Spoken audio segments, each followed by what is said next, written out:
Salut tout le monde, on se retrouve aujourd'hui dans une nouvelle vidéo comment sceller son cheval. J'espère que ça vous plaira et je vous laisse tout de suite avec la suite.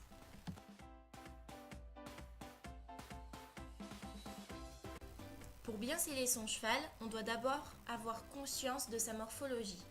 La selle doit se situer entre l'épaule, ici délimitée par le trait bleu, et la dernière côte délimitée par le trait rouge. Le garrot, ici en orange, ne doit pas être l'endroit où se repose la selle.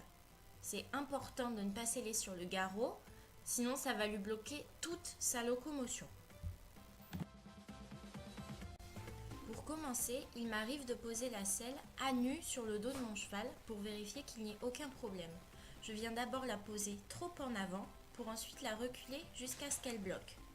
Je vérifie à l'arrière qu'elle ne tourne pas et je vérifie de l'autre côté qu'il n'y ait aucun problème également. Je viens descendre mon étrivière pour vérifier si elle tombe bien verticalement. Je viens ensuite prendre un tapis, pas trop épais de préférence. Je le pose comme tout à l'heure trop en avant et le descends pour lisser le poil dans le bon sens. Je pose ensuite ma selle sur le tapis. Fais bien attention que rien ne soit coincé et des garrottes et l'avant et l'arrière de la selle pour que le tapis soit bien dans la gouttière. Je vérifie de l'autre côté que mon tapis n'est pas reculé ou se soit coincé dans un quartier. Je fais toujours attention lorsque je selle à vraiment que rien ne soit coincé pour ne pas faire de plis et de points de pression. Je vérifie toujours ma gouttière qu'elle soit bien dégagée. Je peux ensuite sangler. Pour sangler, j'ai une sangle anatomique HKM qui a donc des élastiques à gauche et pas à droite. Donc je viens mettre le côté qui n'est pas élastique d'abord, au deuxième trou à peu près pour pas trop le serrer. Je vérifie que tout tombe bien verticalement. Je sangle de l'autre côté, pas trop serré non plus. Généralement je mets tout au premier et deuxième trou puisque je resangle après.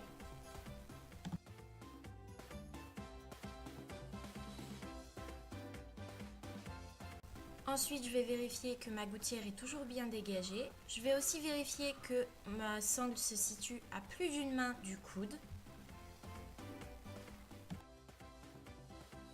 Voilà ce que va être pour moi un cheval bien scellé. Alors, je ne mets pas d'amortisseur parce que tout simplement ma selle est sur mesure, donc fait en fonction du dodo béron. Donc, je n'ai pas besoin de rajouter d'épaisseur, ce qui va en plus créer des points de pression alors que c'est ce que je cherche à éviter. Une selle reculée est une selle bien positionnée. Il faut évidemment, comme je l'ai dit plus tôt, ne pas la poser sur le garrot mais ne pas non plus la poser après la dernière côte. Je vérifie toujours à ce que mes tapis soient propres et pas épais parce que ça rajoute encore des épaisseurs et rend la selle trop étroite. Je ne prétends pas avoir la science infuse. Bien au contraire, je suis prête à accepter tous vos commentaires et vos remarques du moment que tout est fondé. Voilà, j'espère que cette vidéo vous aura plu et je vous dis à la prochaine dans une prochaine vidéo. Ciao!